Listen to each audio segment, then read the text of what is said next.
Assalamualaikum warahmatullahi wabarakatuh. Selamat datang ke kelas Sains tahun 6 bersama dengan Cikgu Farhan.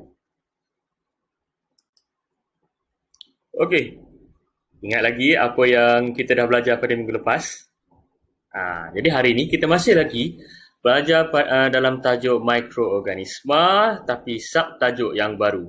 Minggu lepas kita belajar berkenaan dengan proses hidup mikroorganisma. Jadi kita tahu mikroorganisma menjalankan proses pernafasan. Mikroorganisma dia bertumbuh dan dia juga bergerak. Jadi untuk hari ini kita tengok faktor pertumbuhan mikroorganisma. Apa yang menyebabkan mikroorganisma tu aktif bertumbuh? Dia bertumbuh dengan banyak sekali. Itu ialah faktor pertumbuhan mikroorganisma. Kita tengok ke next slide. Okey, gambar ni cikgu ambil dalam buku teks awak, pertumbuhan mikrob. Tengok gambar tu. Dina mendapati buah jambu batu yang dibelinya seminggu yang lalu ditumbuhi kulat. Kulat merupakan contoh mikroorganisma di dalam kumpulan fungi. Alamak, dah rosak. Bagaimanakah buah ini boleh rosak?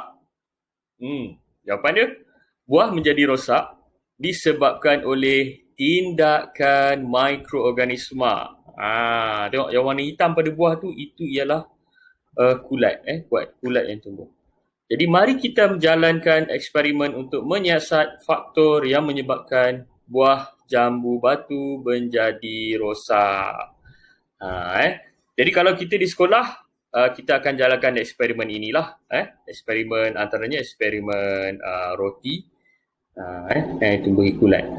Okey, seterusnya kita tengok apakah yang menyebabkan kulat ataupun faktor pertumbuhan mikroorganisma. Ini ialah faktor-faktornya. Ada 5 faktor pertumbuhan mikroorganisma. Yang pertama, suhu. Mestilah berada dalam keadaan suhu yang sesuai. Mesti ada udara. Yang seterusnya adalah keasidan. Dia mesti ada air dan juga nutrien. Jadi senang je nak hafal untuk faktor pertumbuhan mikroorganisma ni. Bawah tu cikgu dah tulis dah. Sukan. S-U-K-A-N. Apa yang dimaksudkan dengan sukan ni? S tu suhu, U itu udara, K keasidan, A air, N nutrien. Sekarang kita tengok satu persatu faktor pertumbuhan mikroorganisma.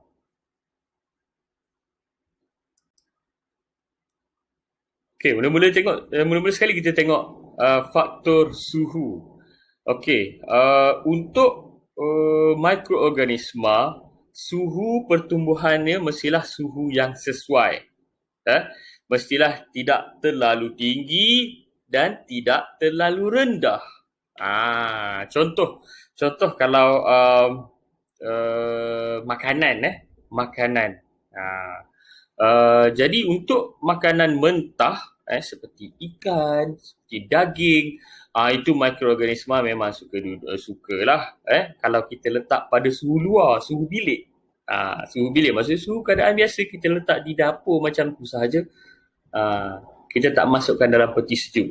Jadi ikan tadi bila kita masukkan dalam peti sejuk, dalam ruangan sejuk beku, jadi suhu dalam peti sejuk, ruangan sejuk beku tu, yang bahagian atas tu, suhu yang sangat rendah hingga menyebabkan beku, suhu beku, takat beku. Jadi mikroorganisma dia tak akan bertumbuh di atas ikan tadi.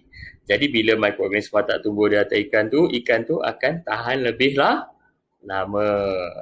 Ataupun kalau kita masak ataupun kita didihkan makanan tersebut, jadi makanan itu akan tahan lebih lama. Sebab kalau kita didihkan, kalau kita masak, suhu dia menjadi tinggi. Jadi mikroorganisma ni dia tak suka pada suhu yang terlalu tinggi terlalu panas dan dia tak suka suhu yang terlalu rendah.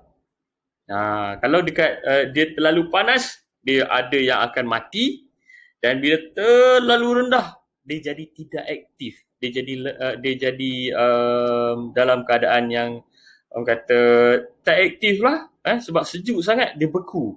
Dan ada yang akan mati juga. Jadi faktor pertumbuhan mikroorganisma yang pertama mestilah suhu yang sesuai. Itu S. Sekarang U pula. Udara. Kita tahu mikroorganisma ni, semua mikroorganisma dia benda hidup. Jadi benda hidup pasti bernafas lah, menjalankan proses pernafasan. Jadi dia memerlukan udara. Jadi kalau tak ada udara, dia tak akan tumbuh dengan cepat. Dia tak akan tumbuh dengan cepat kalau tak ada udara. Contoh seperti dalam gambar di sebelah ini, gambar makanan tu kan. Yang gambar pertama tu gambar sausage. Kalau awak perasan plastik dia ada plastik tu. Tapi udara dah ditarik keluar daripada bungkusan itu. Jadi dalam bungkusan tu dia jadi macam kedap udara, vacuum, keadaan vacuum, kita panggil keadaan vakum, vakum. Sama juga macam kacang, bungkusan kacang tu, dia keluarkan udara. Jadi kedua-dua makanan ini dapat tahan lama kerana tiada udara dalam pembungkusan vakum. Jadi mikroorganisma kalau tak ada udara, macam mana dia nak bernafas? Macam mana dia nak hidup? Jadi macam mana dia nak bertumbuh? Sebab tak ada udara. Jadi itu faktor yang kedua, dia mesti ada udara. Okey. Seterusnya ialah keasidan. Asid, kita tahu asid rasa dia masam. Okey. Mikroorganisma akan bertumbuh dengan sangat aktif jika keasidan makanan ataupun keasidan makanan dia sesuai.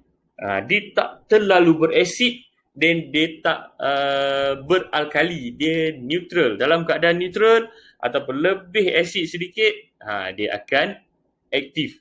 Dia tumbuh dengan banyak sekali. Jika terlalu berasid atau terlalu beralkali, mikroorganisma tidak akan bertumbuh dengan cepat. Okey. Kita tahu cuka itu sifat dia asid. Itu. Jadi kalau awak tengok gambar tu, cikgu letak gambar jeruk tu. Sedapnya jeruk mangga kan. Okay. Jeruk mangga ni kalau awak nak tahu, dia tahan sangat lama. Hampir sebulan ke 2 bulan. Padahal dia menggunakan mangga. Kan? Mangga muda kan? Kalau mangga muda biasa tu, kalau kita tak jerukkan dia, kita tak letak cuka. Ini dalam ni dia ada cuka. Kita tak letak cuka untuk naikkan keasidan dia. Mangga biasa tu dia akan cepat rosak, dia akan akan jadi kehitaman kan. Jadi cepat rosak sebab ada tindakan mikroorganisma. Jadi kalau kita jerukkan, mangga ni dapat tahan lebih lama. Jadi kalau ada keasidan yang sesuai, mikroorganisma akan bertumbuh dengan cepat, makanan akan jadi cepat rosak. Okay, seterusnya ialah air. Air. Jadi mikroorganisma ni, dia suka tumbuh di tempat yang mempunyai kelembapan yang tinggi. Bila makanan ataupun tempat tu mempunyai lembap, dalam keadaan lembap, ada kandungan air, ada air dekat kawasan tu, mikroorganisma memang dia cukup suka. Jadi bila ada kawasan tu ada air ataupun ada kelembapan, dia sangat akan mikroorganisma akan aktif bertumbuh. Contohnya macam roti. Ingat tak eksperimen yang cikgu tunjuk sebelum ni? Roti yang direnjiskan air. Satu roti kering, satu roti yang direnjiskan air. Kita tengok yang mana akan tumbuh kulat dahulu. Yang akan tumbuh kulat dulu ialah roti yang direnjiskan dengan air. Sebab dia mempunyai kadar kelembapan yang tinggi berbanding roti yang kering tadi. Okay. Jadi keadaan yang kering dapat membunuh sesetengah mikroorganisma. Contohnya seperti di dalam gambar tu. Satu tu ikan kering.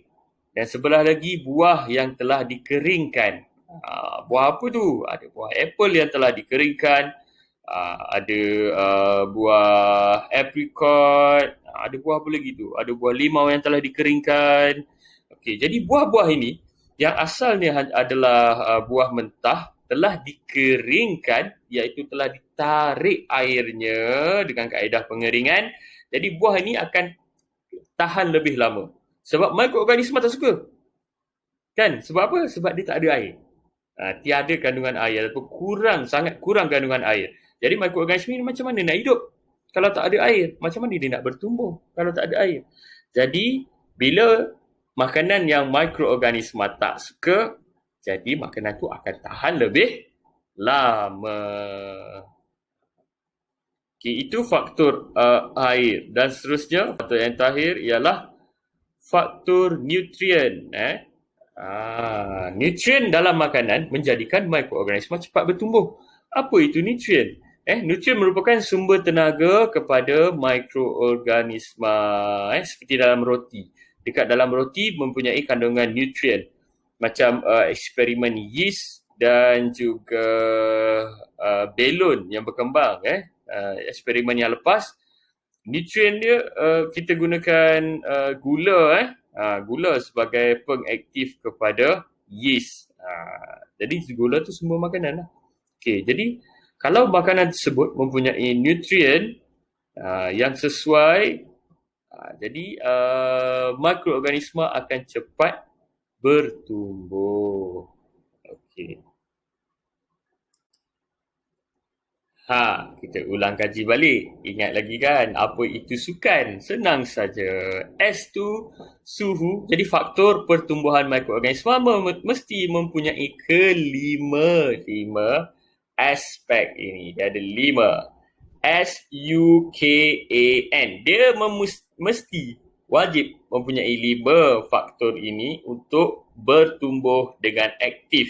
Yang pertama mestilah dalam keadaan suhu yang sesuai. Perkataan dia sesuai belakang tu penting. Suhu yang sesuai. Mestilah mempunyai udara. K, keasidan yang sesuai. Maksud dia tak terlalu tinggi, tak terlalu rendah. Dan A mesti mempunyai air, kandungan air ataupun kelembapan yang tinggi.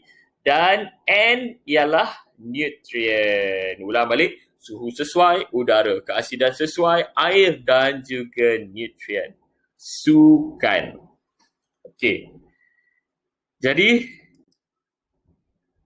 saya rasa itu saja pembelajaran kita untuk hari ini berkenaan dengan faktor pertumbuhan mikroorganisma. Terima kasih cikgu ucapkan kepada awak semua. Dan jangan lupa #stay at home, stay safe. Kita jaga kita dan insyaAllah kita pasti menang bersama. Assalamualaikum warahmatullahi wabarakatuh.